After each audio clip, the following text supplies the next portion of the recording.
Hi, how are you? こんにちは、みずきです。皆さん、お元気ですか？はい、ありがとうございます。私は今日もめちゃくちゃ元気です。はい。ということで、今日も元気にやっていきたいと思います。はい。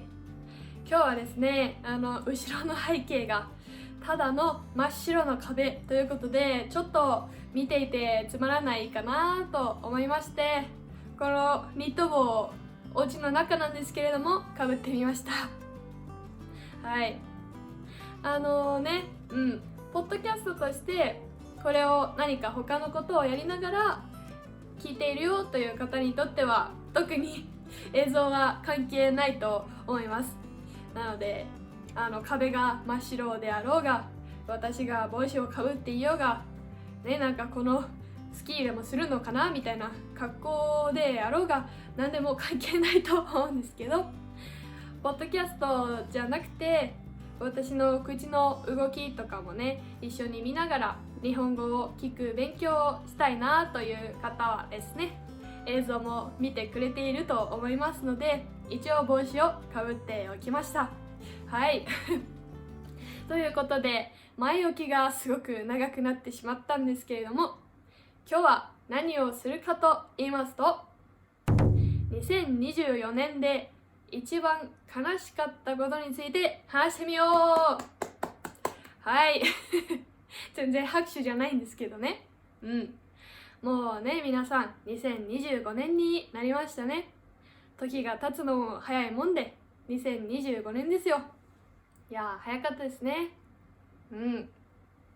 ということで2024年を振り返ってみて、楽しかったことではなく悲しかったことについて話してみようかなと思います。はい、人のね幸せな話を聞いてすごいほっこりするなーっていう優しい方もいらっしゃると思うんですけれども、やっぱりねただ幸せな話というよりも、ちょっと何か失敗した話、やらかした話とか、ちょっと悲しかった話とか、そういうね他の人が聞いたら少し笑ってしまうような、そんな話を聞きたいなという思う方もいっぱいいらっしゃるんではないでしょうか。はい、ということで話していきたいと思います。はい、じゃあ今日もやってみよう。そうですね。2024年、皆さんはどうでしたか？楽しいことの方が多いという人がいっぱいいたらいいなと私も思います。で、私にとって2024年で一番悲しかったこと、ショックだったこと、ちょっと自分が嫌になったな、という出来事が一つあります。なのでそれについてちょっと話してみたいと思います。はい、そうですね。私には恋人がいるんですけれども、11月ぐらいだったかな、11月の終わりぐらいに約2週間泊まりに行ってたんですね。はい、でその1週目に付き合って1年記念日をお祝いしようということでペアリングを作る約束をしていました。はい、なのでそれはもちろんね私も予定として知っていたんですけれども、その前日に恋人が、ちょっとサプライズがね、そのペアリングを作りに行く日にあるよという話をしてくれました。はい、でその前日に言われたんですけど、明日はペアリングを作りに行きますと。それはね聞いていたというか、一緒にやろうってなってたんで知ってたんですけど、でそして、ちょっと美味しいディナーを予約したのでそこに行きますと。で私はそれは知らなかったので、サプライズしてくれたんだなと思って、ありがとう、嬉しいなと思って、聞いてました。で、そこからじゃあホテルも予約しましたと言ってくれて、すごいサプライズね、あんまりされたことがなかったのですごい嬉しいなと思って、サプライズをしてくれましたね。でここまではですよ、何ちょっと最初に言ってたのと違うんじゃないの、結局ただの幸せな話なのって思うかもしれないんですけど、違うんですよ。ここまでは良かったんですよ。でこのねサプライズをしてくれて、でその日もねすごい楽しかったんですね。ちょっとリングも作って美味しいご飯も食べて、サプライズのケーキも出してくれて、でホテルも泊まって、すごくね素敵な一日を過ごさせていただきました。はい。で、約2週間ね一緒にその恋人の家に泊まっていたってさっき言ったと思うんですけど、その2週目ですよ。多分最終日ぐらいだったかな。もうね、次の日自分の家に帰るよという時にですね、恋人が質問してくれました。いや早かったねと、時間が経つのは早いねって。それでじゃあ今回何が一番楽しかったって、はいここですよ。聞かれてね、普通の質問ですよね。そして今の話を聞いていた方はですね、もうね分かると思います。楽しかったこと、そりゃあもうサプライズをしてくれてペアリングを作ったこと、それしかないんですよ。いや逆にね、2024年一番楽しかったこと、それなんですよ。はい。なので楽しかったことと悲しかったこと同じ出来事なんです、実はね。はい、そうね。楽しかったことは何か聞かれて、もうそのサプライズのことが出てきたらよかったんですけど、私はちょっとね過去の記憶というか、そこまで過去じゃないんですよ。その時は1週間前なんですけど、過去に何かしたことをすぐパパってサーチして記憶を引っ張り出すっていうのがちょっと時間がかかるんですね。はい。なのでその時私が言ったのはそうだな何したっけなって言って、もうその時点でアウトなんですけど、でちょっとすぐに記憶を引っ張り出せなかったので最初から思い起こしました。じゃあそっか、1日目、泊まりに来て、で最初まずカプリチョーザに行ったなと思いました。カプリチョーザっていうね、私がすごい好きなレストランがあるんですけど、もうそれを最初に思い出してしまって、1日目だったんだね。でそれだと思って、カプリチョーザに行ったことって言いました。もう最悪ですよね。でも恋人は優しいのでまだね全然怒ってなかったですよ。でって言って、あとはって聞いてくれました。